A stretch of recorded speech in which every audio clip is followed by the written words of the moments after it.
نحمده ونستعينه ونستغفره ونؤمن به ونتوكل عليه ونعوذ بالله من شرور أنفسنا ومن سيئات أعمالنا من يهده الله فلا مضل له ومن يضلله فلا هادي له وأشهد أن لا إله إلا الله وأشهد أن محمدا عبده ورسوله أما بعد فأعوذ بالله السميع العليم من الشيطان الرجيم محمد رسول الله والذين معه أشداء على الكفار رحماء بينهم تراهم ركعا سجدا يبتغون فضلا من الله ورضوانا سيماهم في وجوههم من أثر السجود ذلك مثلهم في التوراة ومثلهم في الإنجيل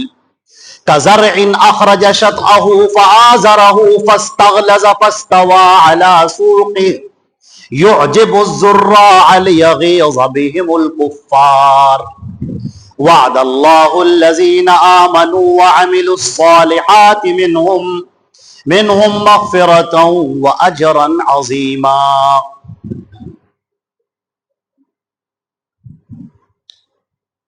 عزیزان محترم، ضلع جمعیت کے ناظم شیخ ندیم صدیقی صاحب،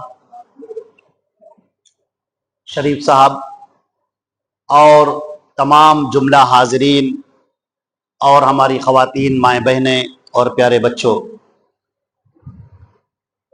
آپ کے سامنے ابھی ہمارے برادر مکرم ناظم صاحب ندیم صدیقی صاحب نے بیان کیا کہ صحابہ کرام کی عظمت کے تعلق سے آج کی ہماری گفتگو ہے. میں نے یہ قرآن پاک کی جو سورہ آپ کے سامنے پڑھی ہے، اللہ رب العزت نے اس میں اللہ کے پیارے نبی حضرت محمد مصطفیٰ صلی اللہ علیہ وسلم کا تذکرہ فرمایا محمد الرسول اللہ، محمد اللہ کے رسول ہیں، والذین معہ، اور جو آپ کے ساتھ ہیں، اشداء علی الکفار رحماء بینہم، وہ کفار کے لیے بہت سخت ہیں اور آپس میں بڑے نرم دل ہیں، بڑے محبت کرنے والے ہیں. تراہم رکعا سجدا، تم دیکھو گے کبھی رکوع کی حالت میں ہیں، کبھی سجدوں کی حالت میں ہیں. یبتغون فضلا من اللہ ورضوانا، یہ اللہ کا فضل تلاش کرتے ہیں، اللہ کی رضا مندی تلاش کرتے ہیں. یہ صحابہ کرام کی فضیلت میں اللہ کے نبی صلی اللہ علیہ وسلم کے تذکرے کے بعد اللہ رب العزت نے یہ بات ارشاد فرمائی. پہلے تذکرہ ہوا ہمارے پیارے نبی صلی اللہ علیہ وسلم کا، محمد الرسول اللہ، محمد اللہ کے رسول ہیں. کیا مطلب ہے اس کا؟ یہ چھوٹی موٹی بات نہیں ہے، یہ بہت بڑی بات ہے. یہ ہم نے تمہارے درمیان رسول بھیجا ہے، ہم نے اس کے اوپر شریعت اتاری ہے، ہم نے اس کے اوپر احکام اتارے ہیں، ہم نے اس کو اپنا فرستادہ بنایا ہے کہ میرے پیغام کو تم تک پہنچائے. یہ کام ہے ان کا. اب یہ پوزیشن کسی کو حاصل نہیں ہونی ہے. خاتم النبیین، تمام نبیوں کے آخر میں آنے والے وہ محمد الرسول اللہ صلی اللہ علیہ وسلم ہے. اب ان کے بعد کوئی نبی نہیں. اللہ کے نبی نے فرمایا انا خاتم النبیین ولا نبی بعدی، میں آخری نبی ہوں، میرے بعد کوئی نبی نہیں آئے گا. اب نہ کوئی شریعت آئے گی، نہ کوئی احکام اتریں گے، نہ کوئی نئے مسئلے مسائل آپ کو بیان کیے جائیں گے، نہ کوئی نئے عقائد آپ کو دیے جائیں گے. سب اللہ کے نبی صلی اللہ علیہ وسلم نے پہنچا دیا. اور اللہ نے فرمایا سورہ مائدہ میں الیوم اکملت لکم دینکم، آج کے دن میں نے تمہارا دین مکمل کر دیا. واتممت علیکم نعمتی، اپنی نعمت تم پر تمام کر دی. وَرَضِيتُ لَكُمُ الْإِسْلَامَ دِينًا، اور میں تمہارے لیے دین اسلام سے راضی ہو گیا، میں خوش ہو گیا. اب خوش کرنے کے کچھ اور طریقے مت ایجاد کرنا کہ اللہ ان سے بھی خوش ہو جاتا ہے, اللہ اس بات سے بھی خوش ہو جاتا ہے, یوں بھی اللہ خوش نہیں. بات مکمل ہو گئی, اللہ کے نبی پر شریعت اتار دی گئی. اب فرمایا محمد الرسول اللہ, محمد اللہ کے بھیجے ہوئے رسول ہیں. اب اس کے بعد اللہ نے کیا فرمایا؟ فرمایا والذین معہ, اور جو آپ کے ساتھ ہیں. اب ذرا تھوڑی دیر کے لیے غور کیجئے گا کہ قرآن پاک میں جو اللہ کی آخری کتاب ہے اور اللہ کا آخری فرمان ہے, اس میں اللہ رب العزت اپنے نبی کے صحابہ کا تذکرہ کر رہا ہے, صحابہ کا تذکرہ کر رہا ہے. اور صحابہ کے تعلق سے سب سے پہلی چیز جو بیان کی جا رہی ہے اشداء علی الکفار رحماء بینہم. کفر کا معاملہ ہو تو بہت سخت ہیں, انتہائی سخت ہیں. کفر کے لیے, شرک کے لیے پتھر کی چٹان ہے وہ. اور رحماء بینہم, اخلاق کا معاملہ ہو, کردار کا معاملہ ہو, برتاؤ کا معاملہ ہو, رکھ رکھاؤ کا معاملہ ہو, ایک دوسرے سے لین دین اور ملنے جلنے کا معاملہ ہو, اس میں تم دیکھو گے کہ انتہائی نرم ہے. پھر آگے اللہ نے ان کی بتایا کہ یہ جو صحابہ ہے یہ ہماری رضا چاہتے ہیں اور ہم نے اپنی رضا ان کو دے دی. اتنی بات کہنے کے بعد اللہ رب العزت نے فرمایا تورات میں اور انجیل میں بھی ہم نے ان کا ذکر کیا ہے. صرف قرآن میں صحابہ کا تذکرہ نہیں ہو رہا ہے, اللہ تعالیٰ فرما رہا ہے کہ ہم نے تورات میں اور انجیل میں بھی ان کا تذکرہ کیا ہے. اب آگے کی جو بات قرآن پاک نے بیان کی بہت سننے کی. اس پوری جملے کے بعد محمد اللہ کے رسول ہیں, آپ کے ساتھ میں جو صحابہ ہیں وہ انتہائی کفر کے لیے سخت ہیں اور ایمان کے لیے, مومنین کے لیے بڑے نرم ہیں. تم رکوع کی حالت میں دیکھو گے, سجدے کی حالت میں دیکھو گے, یہ ہمارا فضل تلاش کرتے ہیں, ہماری رضا چاہتے ہیں. یہ سب بیان کرنے کے بعد اللہ نے کہا ہم نے ان کا تذکرہ کیا ہے. پتہ ہے کہاں کیا ہے؟ تورات میں بھی کیا ہے, انجیل میں بھی کیا ہے. اچھا صاحب, قرآن پاک کے ایک ایک لفظ پر ذرا غور کیجئے گا. قیامت کی کتاب بھئی معجزہ ہے. فرمایا کَزَرْعٍ أَخْرَجَ شَطْأَهُ فَآزَرَهُ فَاسْتَغْلَظَ فَاسْتَوَىٰ عَلَىٰ سُوقِهِ. جیسے کوئی کسان زمین میں کوئی بیج بوئے, پھر وہ بیج تھوڑا سا اپنا سر نکالے, پھر وہ تنا تھوڑا مضبوط ہو جائے, موٹا ہو جائے, اور اس کے بعد پھر وہ تناور درخت بن جائے. اب کیا فرمایا؟ لِيَغِيظَ بِهِمُ الْكُفَّارِ, تاکہ کفار کا دل, سینہ ان کا کھول جائے, غیظ سے, غضب سے وہ تمتمانے لگیں, تل ملانے لگے. اللہ کی پناہ, اللہ اکبر. میرے پروردگار تیرا کلام کیا زبردست حکمتوں والا کلام ہے. آپ نے مثال دی ہے کہ جیسے کسان زمین پر ایک بیج بوئے. اب کسان جب زمین پر بیج بوتا ہے, کوئی پودا لگاتے ہیں آپ, تو آپ کو پتا ہوگا کہ اس کی نگرانی کرتے. یہ پودا کہیں زیادہ پانی نہ پڑ جائے تو بیج سڑ نہ جائے, کہیں اس پر تیز دھوپ نہ پڑ جائے کہ اس کی وجہ سے پودا سوکھ جائے. آپ بڑی پرواہ کرتے ہیں, پانی ڈالتے وقت پر پانی ڈالتے ہیں, بڑی فکر کیے رہتے ہیں. اور اس کے بعد جب یہ پودا کَزَرْعٍ أَخْرَجَ شَطْأَهُ, جب یہ پودا زمین کو پھاڑ کر اپنا سر نکالتا ہے, فَاسْتَغْلَظَ, پھر دھیرے دھیرے دھیرے موٹا ہونے لگتا ہے, فَاسْتَوَىٰ عَلَىٰ سُوقِهِ, اور تناور درخت بن جاتا ہے. اب اللہ تعالیٰ کیا فرماتا ہے؟ لِيَغِيظَ بِهِمُ الْكُفَّارِ, تاکہ کفار کے سینے پھٹ جائیں.